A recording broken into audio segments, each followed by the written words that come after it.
आज एक बहुत ही महत्वपूर्ण मुद्दे पर आपसे बात करने के लिए आया हूं। आप सब जानते हैं, हम बार बार समय समय पर ये बताते रहे हैं कि किस प्रकार से दिल्ली में भ्रम की स्थिति फैलाकर अपनी राजनीतिक दुकान चलाने का काम स्वघोषित बेरोजगार नेता करते रहते हैं। दिल्ली में एक भ्रम फैलाया गया, चुनाव से पहले भाजपा आएगी, सब्सिडी चली जाएगी, मगर झूठ के पांव नहीं होते। परसों दिल्ली की कैबिनेट ने सब्सिडी को कंटिन्यू कर दिया।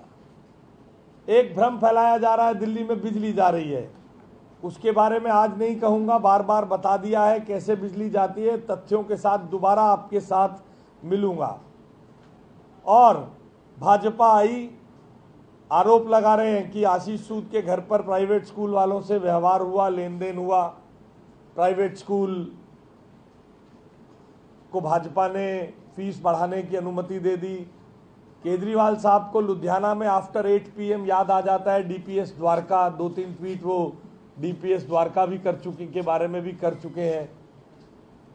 ये सब भ्रम फैलाते हुए अपने आप को दिल्ली की जनता के द्वारा नकारे जाने के बाद रेलेवेंट बनाने का प्रयास स्वघोषित बेरोजगार नेताओं का है। आपको मैंने पिछले पत्रकार वार्ता में बताया था कि कैसे पिछले 10 सालों में अंडर द टेबल लेन देन करके प्राइवेट स्कूलों को खुली छूट दी गई। मैंने स्कूलों के नाम बताए थे, कितने प्रतिशत उनको लगातार फीस बढ़ाने का मौका दिया गया, उसके बारे में कहा। मगर उनमें से किसी भी एक भी बात का तथ्यपरक जवाब तथाकथित स्वघोषित बेरोजगार नेताओं ने नहीं दिया। अरविंद केजरीवाल जी ने भी नहीं दिया, पूर्व मुख्यमंत्री आतिशी मर्रीना जी ने भी नहीं दिया। केवल आरोप लगाओ, मारो और भाग जाओ की रणनीति जो आम आदमी पार्टी की पुरानी रणनीति है, आरोप लगाओ और भाग जाओ। बीजेपी के राज में जिस डीपीएस आरकेपुरम के बारे में आज अरविंद केजरीवाल जी को अचानक आफ्टर 8 PM पंजाब में बैठकर चिंता हो जाती है,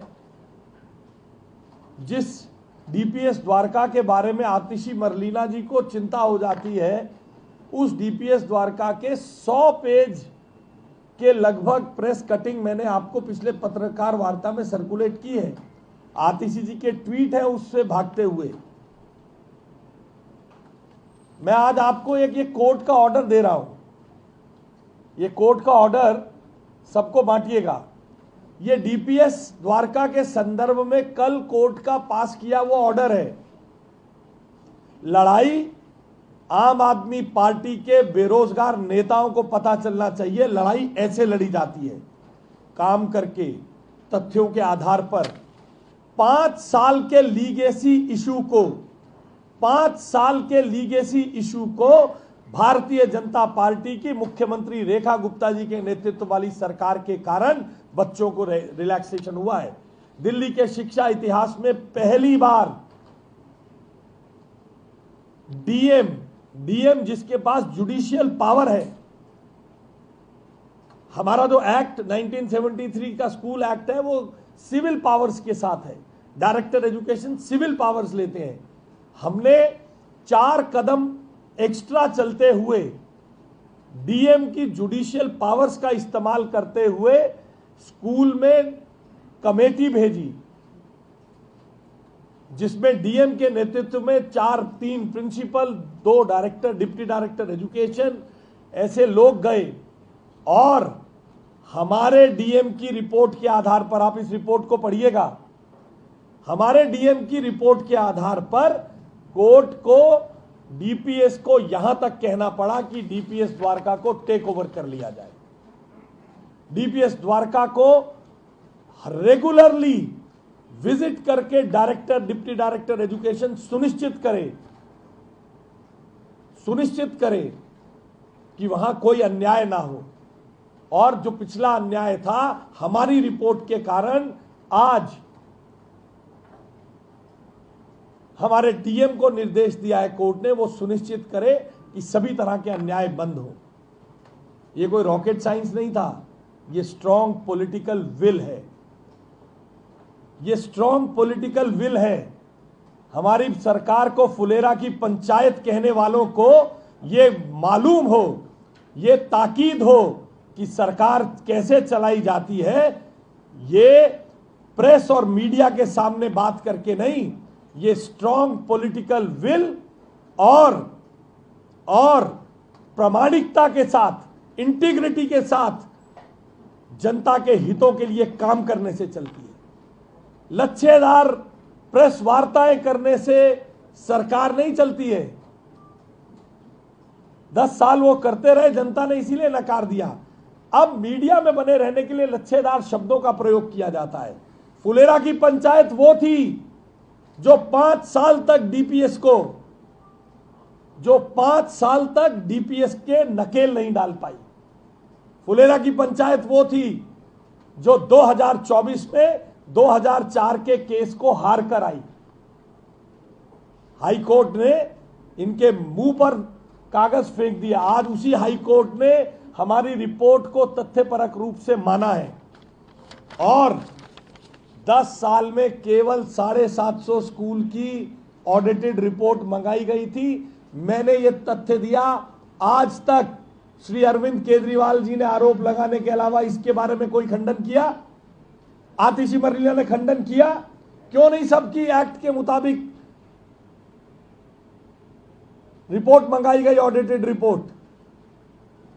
जिसकी चाबी चढ़ानी हो, जिससे अंडर द टेबल प्राप्ति करनी हो, उनको घुमाइए। कुछ को चाबी चढ़ाने के नाम पर छोड़ के वसूली का जो धंधा चल रहा था वो भी हमने जुडिशियल पावर के साथ बंद किया है। एसडीएम के नेतृत्व में हमारी कमेटी ने पिछले 8 दिन में 600 स्कूल्स की रिपोर्ट। फुलेरा की पंचायत वो थी जो 10 साल में केवल 750 स्कूल की रिपोर्ट इकट्ठा कर पाई। हमारी सरकार ने मजबूत राजनीतिक इच्छा शक्ति के साथ 600 स्कूल की ऑडिटेड रिपोर्ट ली है और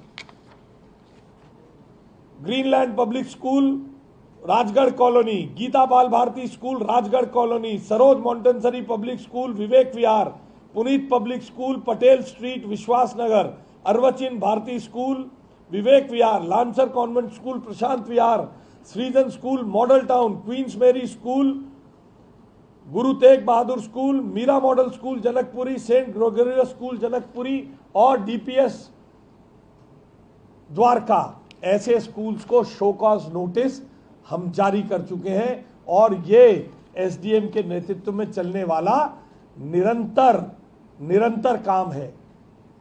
हमने राजनीतिक इच्छा शक्ति के साथ दिल्ली की जनता को आराम देने के लिए ये सब एवेन्यूज उनके पास भी ओपन थे, मगर वहां इन कानूनों का उपयोग अन्य राज्यों में चुनाव का फंड इकट्ठा करने के लिए किया जाता था, दिल्ली की जनता के लिए नहीं। अपनी बॉट आर्मी से ट्वीट कराकर आफ्टर 8 PM आम आदमी पार्टी ये सोच रही है कि हम भारतीय जनता पार्टी की सरकार को बदनाम कर लेंगे। तो मैं आपके माध्यम से बताना चाहता हूं, भारतीय जनता पार्टी की हमारी सरकार मुख्यमंत्री रेखा गुप्ता जी के नेतृत्व में, हमारा एक ही मकसद है।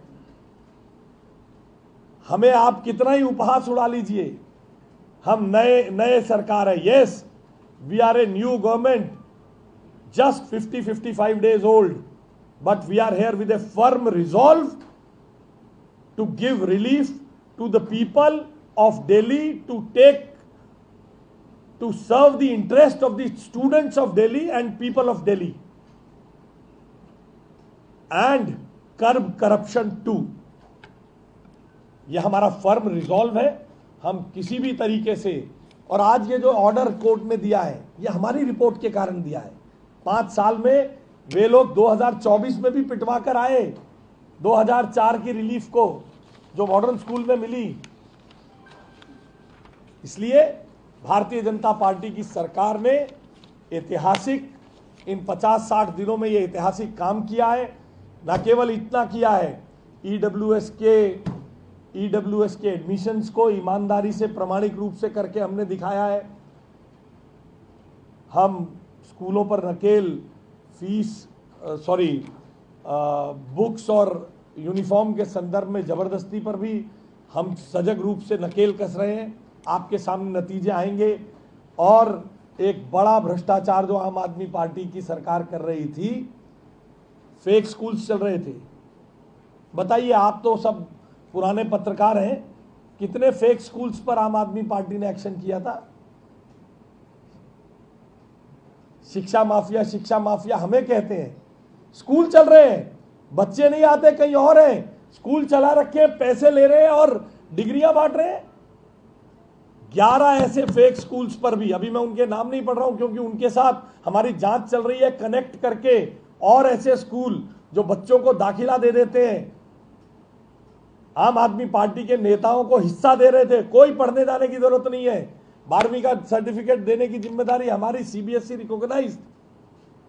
इतना बड़ा माफिया चल रहा था आम आदमी पार्टी के राज में। उन फेक स्कूल्स पर भी कार्रवाई करने का काम भारतीय जनता पार्टी की सरकार ने किया है। उसको आने वाले दिनों में आपके सामने उसकी पूरी जानकारी देंगे, क्योंकि अभी देने से, इधर उधर से लिंक खुलने से कुछ और जो चीज लोग पकड़ में आने वो सजग हो जाएंगे। इतना ही कह के अपनी बात आपके समक्ष समाप्त करूंगा कि आज 5 साल के डीपीएस के इशू को अगर समाधान मिला है तो हमारे दृढ़ राजनीतिक इच्छा शक्ति के कारण, मुख्यमंत्री रेखा गुप्ता जी की सरकार की दृढ़ राजनीतिक इच्छा शक्ति के कारण मिला है। धन्यवाद। जी, उनके रजिस्ट्रेशन कैंसिल किए जा रहे हैं। उनके बच्चों को अलग अलग स्कूलों में पढ़ने भेजा जा रहा है जो पढ़ने वाले हैं, और बहुत काम हो रहे हैं। थोड़ा दिन रुकिए, पत्रकार वार्ता में आपको पूरी जानकारी देंगे। मगर ये मेरा आपसे विनती है, ये बताइए, जो शिक्षा क्रांति के जनक अपने आप को कहते हैं, उन लोगों की नाक के नीचे ये स्कूल चल रहे थे, हमारी खिल्ली उड़ाने की कोशिश करते हैं। वो क्या कर रहे थे 10 साल? इसका जवाब तो कभी दें। हम आपको इसकी कॉपी अपने ऑफिस से भिजवा देते हैं। हम ये 11-12 स्कूलों की कॉपी आपको व्हाट्सएप ग्रुप में दे देते हैं। देखिए, ये पहली बार तो फी हाइक के लिए कोई दिल्ली में मुद्दा नहीं उठा है, या इससे पहले कभी उठा ही नहीं था। ये हर साल उठता है। इस तरीके का शोर शराबा आम आदमी पार्टी करती कराती रही है, और बाद में मैं प्रमाण के साथ आपको प्रस्तुत करूंगा। उन स्कूलों से लेन देन किया जाता था। आप सवाल मुझसे पूछ रहे हैं, आम आदमी पार्टी से पूछिए। एक साल में 75 स्कूलों का ऑडिट होता था, जबकि हर स्कूल का ऑडिट होने की आवश्यकता थी। क्यों नहीं हो रहा था वो ऑडिट? उसके पीछे के क्या हेतु थे? आज हमारी सरकार कैसे 10 दिन में 600 स्कूलों के ऑडिट रिपोर्ट्स को लेके आ सकती है? कैसे लेके आ सकती है हमारी सरकार? तो ये जो मुद्दा है, ये कोई पहली बार कुछ पेरेंट्स सड़कों पर नहीं है। अगले समय में हम ऐसी व्यवस्था करेंगे, कभी फीस के लिए पेरेंट्स को सड़कों पे ना आना पड़े। एक एक करके पूछे, मैं दूंगा।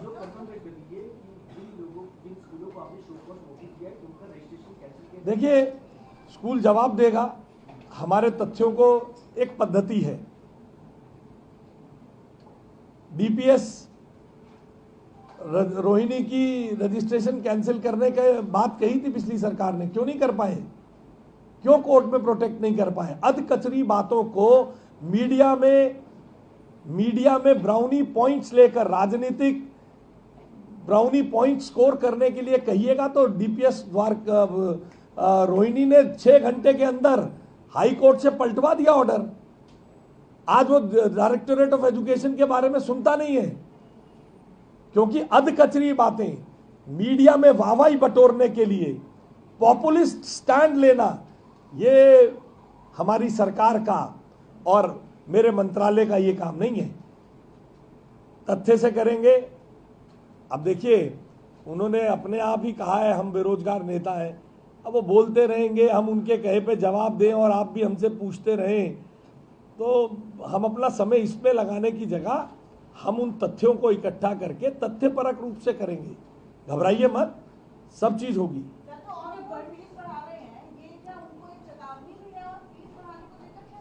देखिए, हमें जो स्कूल से बात करनी है मीडिया के माध्यम से नहीं करेंगे। सरकारी तरीके हैं, एक्ट में हमारी ताकत कुछ है, हमारे नियम कुछ है, हमारे कुछ अधिकार हैं, हमारी कुछ जिम्मेदारियां हैं। मीडिया में वाहवाही बटोरने के लिए मैं किसी भी तरह के बयानबाजी से बचना चाहूंगा और मीडिया से भी निवेदन करूंगा, सनसनी फैलाने की जगह हम सब मिलकर दिल्ली के बच्चों को न्याय, दिल्ली के अभिभावकों को राहत दिलाने के लिए हम सब मिलकर काम करें।